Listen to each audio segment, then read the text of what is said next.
एक छोटे से गांव में एक गरीब औरत ने एक पुत्र को जन्म दिया। बच्चा सुंदर था, लेकिन सबसे अनोखी बात यह थी कि उसके हाथ पर एक नीले रंग का दाग था। गांव के बड़े बुजुर्गों और पंडितों ने इसे शुभ संकेत माना। जब पंडितों ने बच्चे की कुंडली देखी तो उन्होंने एक चौंकाने वाली भविष्यवाणी की। यह बालक 14 वर्ष की आयु में राजकुमारी से विवाह करेगा और भविष्य में राजा बनेगा। यह खबर जंगल की आग की तरह पूरे राज्य में फैल गई और अंततः राजा के कानों तक भी पहुंची। राजा को यह सुनकर गहरा आघात लगा। उसे यह स्वीकार नहीं था कि कोई गरीब और अज्ञात लड़का उसकी पुत्री का पति बने और उसके राज्य पर शासन करे। उसकी आंखों में जलन और ईर्ष्या उमड़ पड़ी। वह हर हाल में इस भविष्यवाणी को गलत साबित करना चाहता था। राजा ने तुरंत सैनिकों को भेजा और नवजात शिशु को उसकी मां से छीन लिया, लेकिन वह सीधे बच्चे को मारने का आदेश नहीं दे सकता था, क्योंकि यह उसकी प्रतिष्ठा के खिलाफ था। उसने एक चाल चली। बच्चे को एक लकड़ी के संदूक में बंद करवाकर नदी में बहा दिया। उसका मानना था कि बच्चा या तो नदी में डूब जाएगा या किसी हिंसक जीव का शिकार बन जाएगा। राजा द्वारा नदी में बहाया गया संदूक बहता हुआ दूर एक गांव की ओर चला गया। संयोग से वह एक पंचक्की में जाकर अटक गया। उस पंचक्की का मालिक एक दयालु वृद्ध व्यक्ति था, जिसका कोई संतान नहीं था। जब उसने संदूक खोला तो अंदर एक मासूम नवजात शिशु को देखकर वह दंग रह गया। बच्चे की नाजुक मुस्कान ने उसके हृदय को पिघला दिया और उसने उसे अपनी संतान के रूप में पालने का निश्चय किया। वृद्ध व्यक्ति ने बच्चे का नाम वीर रखा और उसे बड़े प्यार से पाला। वीर बचपन से ही बुद्धिमान और साहसी था। वह न केवल शारीरिक रूप से बलवान था, बल्कि उसे शास्त्रों और रणनीतियों का भी अच्छा ज्ञान था। समय के साथ वह एक सुंदर, विनम्र और चतुर युवक बन गया। गांव में सभी उसे पसंद करते थे, लेकिन वीर को हमेशा यह जिज्ञासा बनी रहती थी कि वह वास्तव में कौन है और उसके माता पिता कौन थे। वृद्ध व्यक्ति ने उसे बताया कि वह उसे नदी में बहते हुए मिला था, लेकिन उसके असली माता पिता के बारे में कोई जानकारी नहीं थी। वीर की बुद्धिमत्ता और वीरता की चर्चा दूर दूर तक फैल गई। एक दिन राजा ने उसे देखा और उसके हाथ पर नीले रंग का दाग देखकर तुरंत पहचान लिया कि यह वही बच्चा है जिसे उसने मरवाने का आदेश दिया था।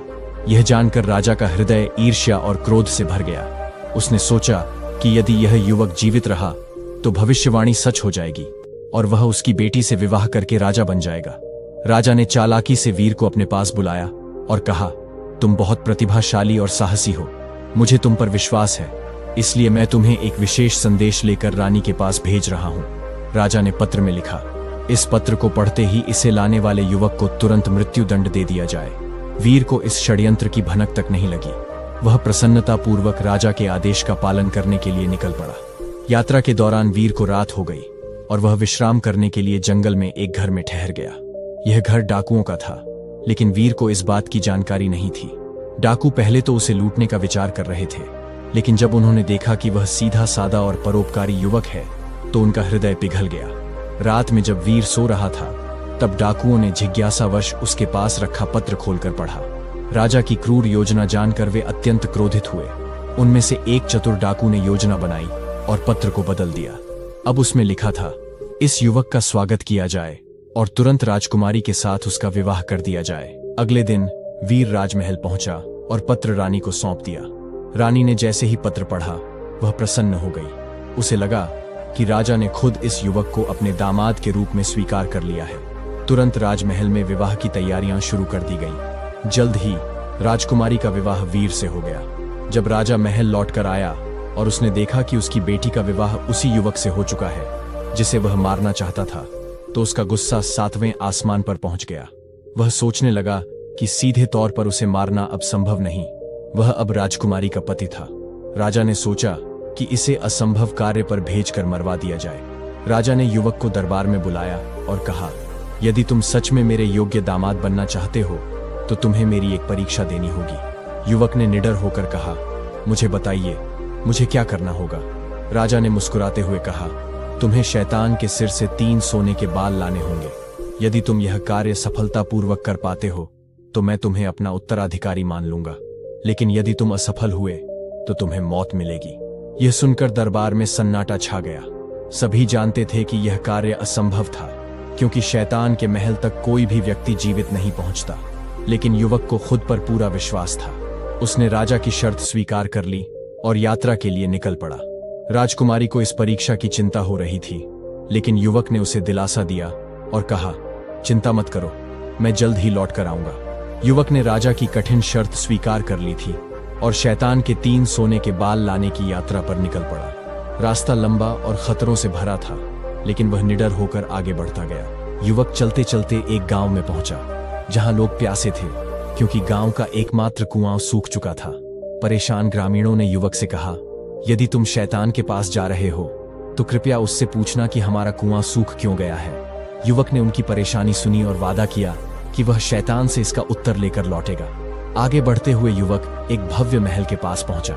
महल के बाहर एक विशाल पेड़ था, जो पहले सोने के सेब देता था, लेकिन अब पूरी तरह सूख चुका था। राजा ने युवक को बुलाकर कहा, यदि तुम शैतान से मिल रहे हो तो उससे पूछना कि मेरा पेड़ क्यों सूख गया है और इसे फिर से हरा भरा कैसे किया जा सकता है। युवक ने राजा को आश्वासन दिया कि वह इस रहस्य का उत्तर भी जरूर लेकर आएगा। आगे चलते हुए युवक एक नदी के किनारे पहुंचा, जहां एक बूढ़ा नाविक था। वह नदी के एक किनारे से दूसरे किनारे तक लोगों को पार कराता रहता था, लेकिन वह खुद कभी मुक्त नहीं हो पाता था। थके हारे नाविक ने युवक से अनुरोध किया, यदि तुम शैतान से मिल रहे हो तो कृपया उससे पूछना कि मैं इस शाप से कैसे मुक्त हो सकता हूं। युवक ने उसकी बात भी ध्यान में रखी और आगे की यात्रा पर निकल पड़ा। आखिरकार युवक शैतान के महल तक पहुंच गया। महल में प्रवेश करना असंभव था, लेकिन सौभाग्य से वहां उसे शैतान की मां मिल गई। वह एक दयालु महिला थी और जब उसने युवक की कहानी सुनी तो उसे उस पर दया आ गई। शैतान की मां ने कहा, यदि शैतान ने तुम्हें देख लिया तो वह तुम्हें मार डालेगा। मैं तुम्हारी मदद कर सकती हूँ, लेकिन तुम्हें चुपचाप रहना होगा। युवक ने सहमति में सिर हिलाया। तब शैतान की मां ने उसे एक पोटली में छिपा दिया। रात होते ही जब शैतान गहरी नींद में चला गया तो उसकी मां ने उसका सिर अपनी गोद में रखा और धीरे धीरे उसके बाल सहलाने लगी। फिर उसने उसके सिर से एक सोने का बाल निकाल लिया। शैतान करवट बदल कर जागा और गुस्से से बोला, मेरे बाल क्यों खींचे? उसकी मां ने मुस्कुराकर कहा, बस ऐसे ही, लेकिन मुझे एक सवाल का जवाब चाहिए। एक गांव का कुआं सूख गया है, उसका पानी कैसे लौट सकता है? शैतान ने ऊँघते हुए जवाब दिया, कुएं में एक मेंढक बैठा है, जब तक उसे निकाला नहीं जाएगा पानी वापस नहीं आएगा। शैतान फिर सो गया। उसकी मां ने दूसरा सोने का बाल खींच लिया। शैतान गुस्से में उठ बैठा। अब क्या हुआ?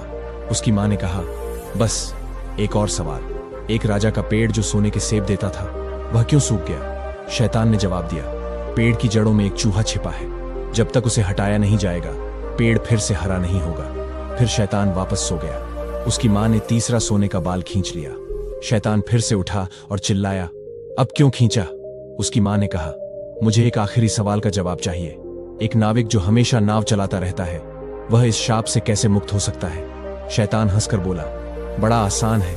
अगली बार जब कोई यात्री उसकी नाव में बैठे तो उसे चप्पू पकड़ा दे और खुद किनारे कूद जाए। फिर यात्री इस श्राप का शिकार हो जाएगा और नाविक आजाद हो जाएगा। इतना कहकर शैतान फिर से सो गया। उसकी मां ने युवक को पोटली से बाहर निकाला और उसे तीनों सोने के बाल और सभी सवालों के जवाब दे दिए। युवक ने शैतान की मां का आभार व्यक्त किया और तुरंत राजा के महल की ओर वापस लौट पड़ा। युवक शैतान के महल से सफलतापूर्वक लौट रहा था। रास्ते में वह पहले उस नाविक के पास पहुंचा जिसने अपनी मुक्ति का उपाय पूछा था। युवक ने उसे शैतान का उत्तर बताया, जब अगला यात्री नाव में बैठे तो उसे चप्पू पकड़ा दो और खुद किनारे कूद जाओ, तब तुम आजाद हो जाओगे। नाविक बहुत खुश हुआ और इनाम स्वरूप युवक को एक बड़ी थैली भरकर सोने के सिक्के दे दिए। इसके बाद युवक उस राजा के महल पहुंचा जिसके सोने के सेब वाला पेड़ सूख गया था। उसने राजा से कहा, पेड़ की जड़ों में एक चूहा छिपा है, जब तुम उसे निकाल दोगे तो पेड़ फिर से हरा भरा हो जाएगा और सोने के सेब देने लगेगा। राजा ने तुरंत अपने सेवकों से चूहा निकलवाया और देखते ही देखते पेड़ फिर से हरा हो गया। प्रसन्न होकर राजा ने युवक को बहुत सा सोना और गहने दिए। आखिर में युवक उस गांव पहुंचा जहां कुआं सूख गया था। ग्रामीणों से कहा, कुएं में एक मेंढक बैठा है, जब उसे बाहर निकाला जाएगा तो पानी फिर से आ जाएगा। गांव वालों ने कुएं में झांका और सचमुच वहां एक बड़ा मेंढक मिला। जैसे ही उसे बाहर निकाला गया, कुएं में पानी भरने लगा। खुशी से झूमते गांव वालों ने युवक को बहुमूल्य उपहार दिए। अब युवक ढेर सारे धन और शैतान के 3 सोने के बाल लेकर राजा के महल पहुंचा। उसने राजा को बाल सौंपे। राजा आश्चर्यचकित और निराश था कि युवक न केवल जीवित लौट आया, बल्कि अब वह बहुत अमीर भी हो चुका था।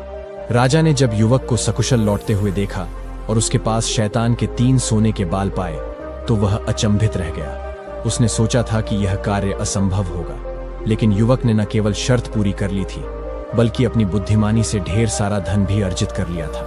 राजा को अब कोई बहाना नहीं सूझा। वह चाहकर भी युवक को अपना दामाद मानने से इनकार नहीं कर सकता था। राजकुमारी अपने पति से मिलकर बहुत खुश हुई। पूरे राज्य में इस बात की चर्चा होने लगी कि किस प्रकार एक साधारण युवक ने अपनी सूझबूझ और परिश्रम से असंभव को संभव बना दिया। युवक अब केवल राजकुमारी का पति ही नहीं, बल्कि एक बहुत धनवान और सम्मानित व्यक्ति भी बन चुका था। कुछ समय बाद राजा की उम्र बढ़ने लगी और वह शासन करने में अक्षम हो गया।